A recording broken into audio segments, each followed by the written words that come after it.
Technically, the 2028 Democratic presidential primary is still years away, but in another way, it's kind of already here because some of the names who are definitely going to be running are posturing and they're trying to make a name for themselves. And I think that at this point we can, and I'm gonna argue, should be evaluating them. We should be tracking the positions they're taking, what they're standing for, and also who they're bowing to. And so I have a couple of contrasting examples to talk about today. The first is Gavin Newsom, who recently had a little bit of an issue where he says that he regrets remarks comparing Israel to an apartheid state. He had gotten a little bit of positive press for joining up with many progressives who've been using that sort of language.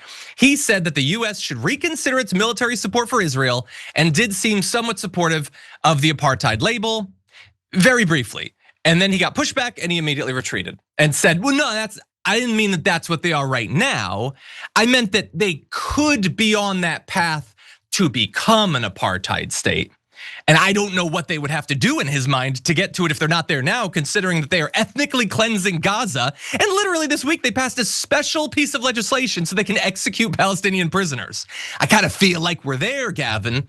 But anyway, setting him aside, what if we had a Democrat who's moving in the right direction on these sorts of topics? And in this case, I want to talk about AOC. Now, obviously, I'm sure you're aware that Representative Alexandria Ocasio-Cortez had an incredibly tense interaction with my colleague Anna Kasparian earlier this week, where Anna referred to the fact that although AOC has not supported funding for offensive weaponry, she has in the past been somewhat wishy-washy on the topic of defensive weaponry, like funding, the United States funding for Iron Dome, which when you have it and we've paid for it, it makes offensive actions a little bit safer for you. You can invade people and not be as worried if they strike back against you. So it sort of feeds the same thing.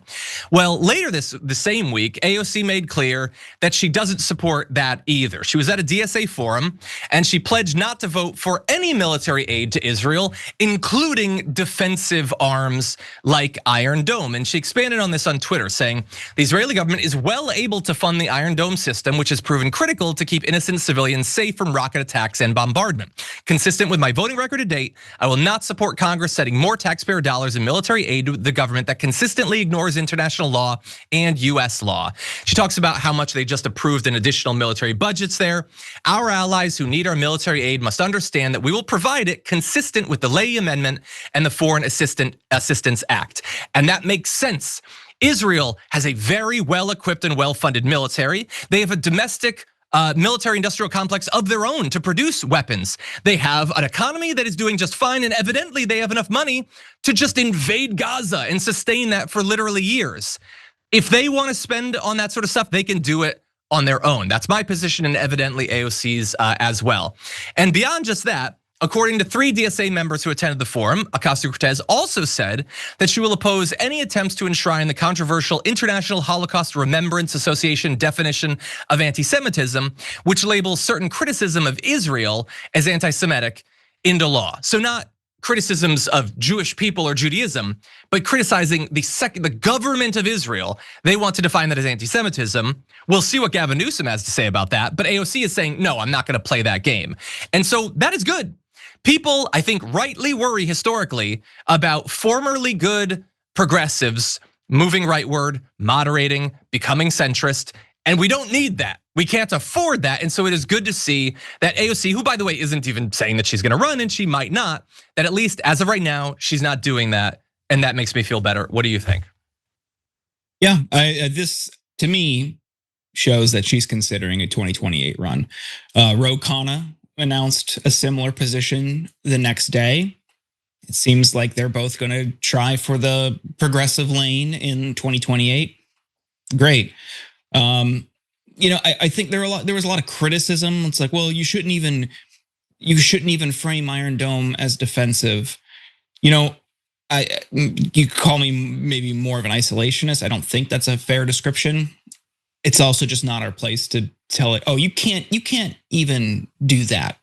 Like, stay out. Just if we want to break ties with Israel at all, and I would argue we should completely, we don't really get a say in what they do, how they, if they want to do that for defensive to intercept things, that's a tougher argument to make at a national level.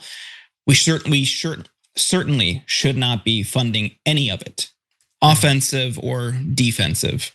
I think for her, the smarter rhetorical avenue is like, sure, that's our defensive system. They pay for it. That seems like a more palatable national message. Yeah, and it's at a certain point, we believe in bootstraps. We've funded their military. We've handed them literally hundreds of billions of dollars.